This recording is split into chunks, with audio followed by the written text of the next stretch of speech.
Como preparar o MDF para receber o papel de parede? Se tu, que está me vendo agora, vai fazer uma preparação de MDF para receber um papel, entenda a maneira correta de fazer e a maneira errada. Presta atenção, aqui foi feito, não de propósito, mas foi feito pelo pintor, a pintura do MDF para receber o papel de parede.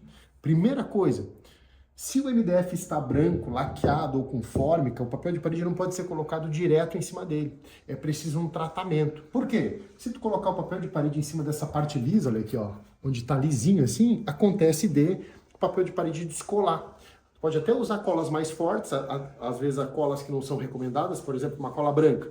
Pode usar para colar, pode acontecer também de não pegar.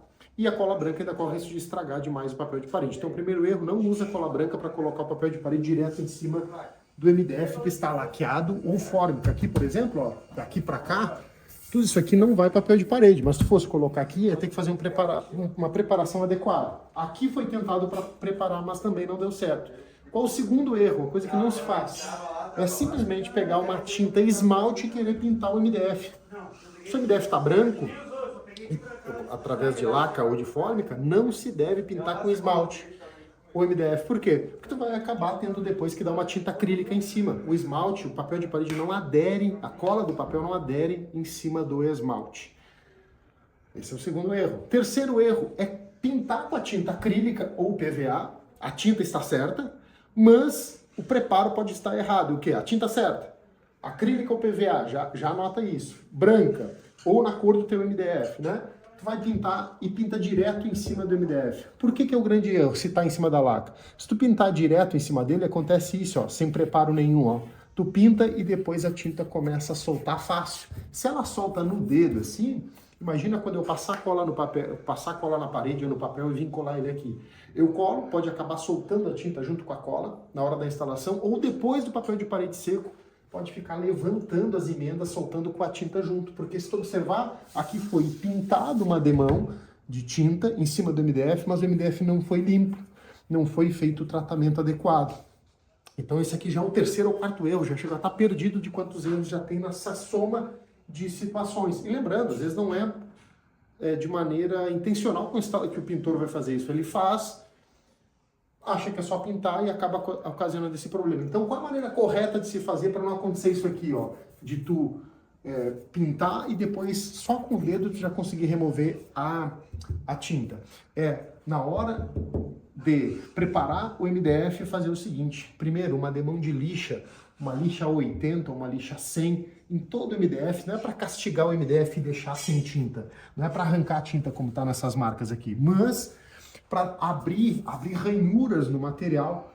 Depois de abertas essas ranhuras, tu vai dar uma limpada com álcool isopropílico ou vinagre de maçã, deixar o mais limpo possível. Pano úmido, se quiser passar, se não tiver nenhum dos dois, deixa bem limpo para tirar o pó. E depois de ter tirado esse pó, tu pode dar uma demão ou mais de tinta acrílico fosco ou PVA, um PVA branco. Lembrando que muitos papéis, até esse nome aqui passa, ó, que tem uma escrita, que se eu der duas demãos aqui, ainda essa escrita permanece aqui que foi escrito aqui papel de parede aqui. Acontece o quê? Pode ser que muitos papéis, não é pela qualidade, sim pela característica, mesmo que tu coloque o papel aqui, ele não cobre essas letras transpassam no papel. Então é ideal que onde tu for preparar o MDF esteja em cor homogênea. Essa é uma das maneiras de fazer o preparo adequado, lixando, limpando e pintando. A outra maneira de fazer uma preparação adequada é tu usando a lixação, a limpeza e o promotor de aderência da Decor Colors, que é um fosforizante, onde tu aplica ele dá uma aderência muito forte para a aplicação do papel. Agora, o que é tão importante quanto isso? É tu cuidar, caso tu tenha um MDF nessa cor aqui, por exemplo, imagina que tu tem um bege aqui, é branco, tá? Então o MDF foi pintado com a cor branca. Se aqui, por exemplo, eu quisesse colocar papel de parede, e aqui é marrom, o que eu faria? Eu lixaria essa parte, eu limparia com álcool, com vinagre de maçã, com álcool de novo, depois passaria um pano. E em vez de pintar em branco, eu pintaria com a própria cor. Eu acharia uma cor próxima, acharia um bege, daria uma, duas, três demãos de bege. Para quê? para que eu colocasse o papel e não corresse o risco de ter que dar muitas demãos de branco para deixar bem branquinho, porque essa diferença de cor, ó, assim como essa cor aqui passa, assim como essa diferença de cor aqui pode passar no papel, pode ocasionar uma mancha no papel por conta dessas diferenças de tonalidade, eu pintando em branco aqui não vai deixar em uma, duas demãos de branco. Eu preciso de dar 5, 6 demãos de branco para deixar esse bege branco, então é melhor pintar de bege.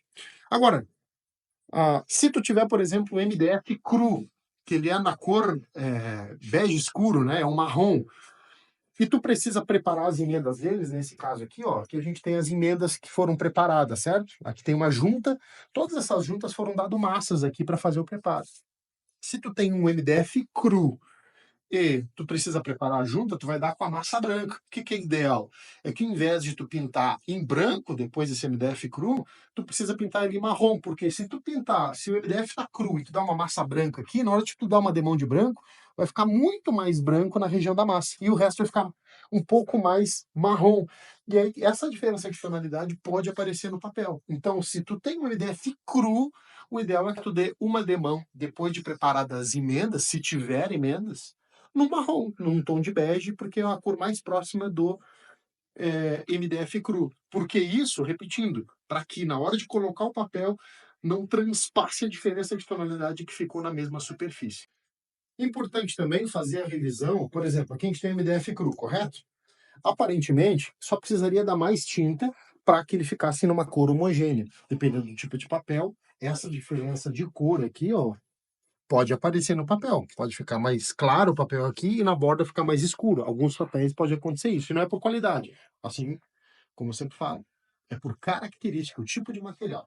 Outra coisa é quando a gente bota a lâmpada. Eu não posso colocar o papel em cima desse tipo de preparo, porque isso daqui depois no papel vai aparecer. Agora, olho nu é só um detalhezinho, mas quando a gente começa a olhar de maneira mais detalhada, a gente já vê que ó, tem isso daí, se a gente bota a lâmpada, fica muito marcado. Então, esses preparos ó, precisam ser feitos para que ele não apareça no papel de parede. Outra coisa que pode comprometer também na hora do rapaz que está preparando o MDF, tu no caso, tá vendo o vídeo, saber se o MDF está firme ou não. Por exemplo, aqui ele está solto. Ó. Bem provável que na hora da gente fazer a instalação do papel, vai acabar, isso aqui ainda vai inchar mais e vai acabar soltando mais ainda isso aqui. Então tudo isso precisa ser revisado, ó, como essas emendas aqui, por exemplo, ó, assim praticamente só mostra um risquinho, mas se a gente bota a lâmpada, ó, olha o que aparece. Então isso aqui tem que estar realmente nivelado.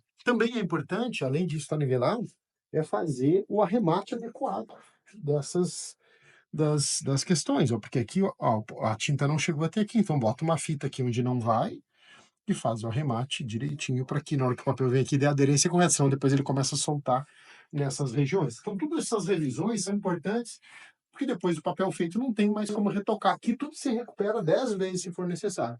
Mas, na hora de, depois de estar o papel no lugar, não tem o que fazer, aí tu perde todo o material. Te ajudou, te trouxe clareza de como fazer isso? Deixa já teu comentário aqui embaixo, me segue, te inscreve no meu canal, porque eu trago conteúdo aqui nas redes sociais, no Instagram, no YouTube, que ajuda a tu entender melhor como funciona o trabalho de instalação e as preparações para ajudar toda a nossa profissão.